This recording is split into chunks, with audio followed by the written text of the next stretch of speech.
Hey folks, we got an email regarding juicing and whether it's safe to do with regards to sugar intake, diabetes, insulin spikes, and all of that good stuff. So here's the email. It says, just wanted to know regarding juicing, there is information that it's not good or healthy, such as increasing risk of type 2 diabetes or insulin spike, fructose issues, etc.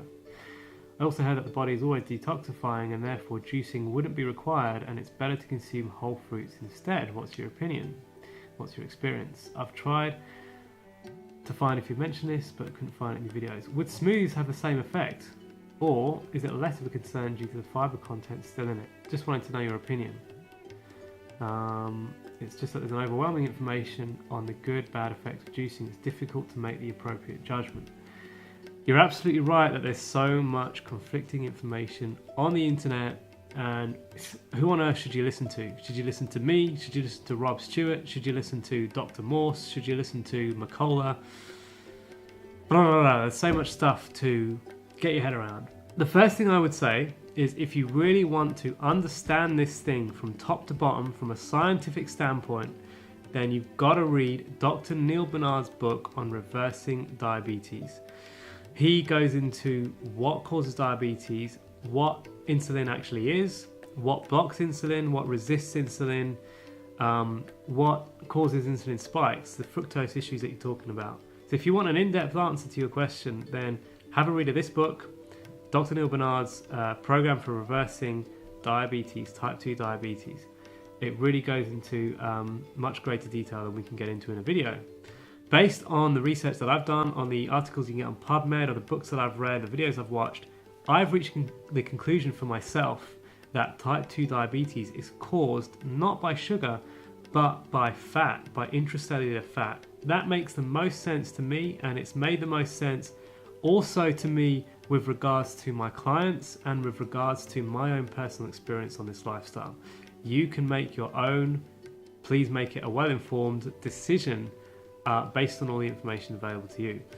But I believe that insulin is the key that unlocks a cell door which can let sugar into it. And fat is like the chewing gum that blocks up the key lock in that door. So the insulin can't do its job and open up the cell and get the sugar in. Remember, we run off sugar, we run off of glucose. We need the fructose, our brain actually runs exclusively off glucose. So it wouldn't really figure, it doesn't make sense to me that we have to reduce or stop eating things like glucose and fructose and these things, because our body runs off of them and our cells run off of sugar. Sugar is the most fast absorbing nutrient for the body to fuel itself with. So we want to be able to eat it and absorb it and assimilate it properly. And this does start to happen, in my experience, when you remove overt fats from your diet. You reduce the amount of fat, especially saturated fats, of course, from your diet, so that the sugar can start to work properly.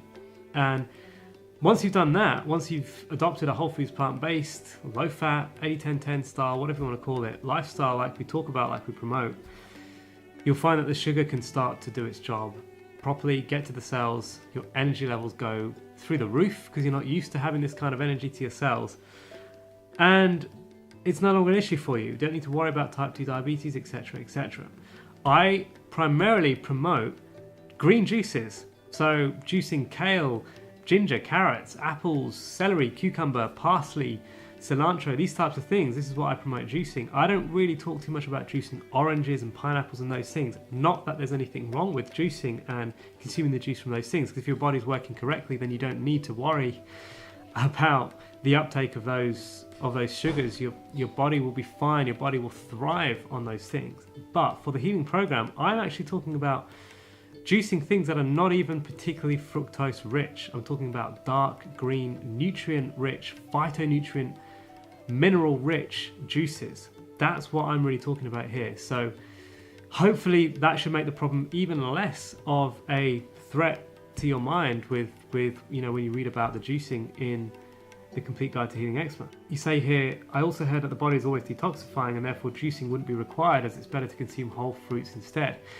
For most people who are not in a desperate state, of course that's true. You want to eat fruits and foods in their whole format so you can get everything that body of food offers to you.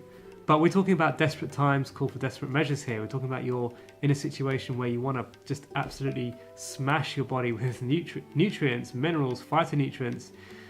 And the way to do that is to condense the food down into this juice-only format so that your digestive system, which may be compromised, can just do the job of absorbing and doesn't need to worry about separating the juice from the fiber because you've already done that using the machine. So that is why we talk about juicing.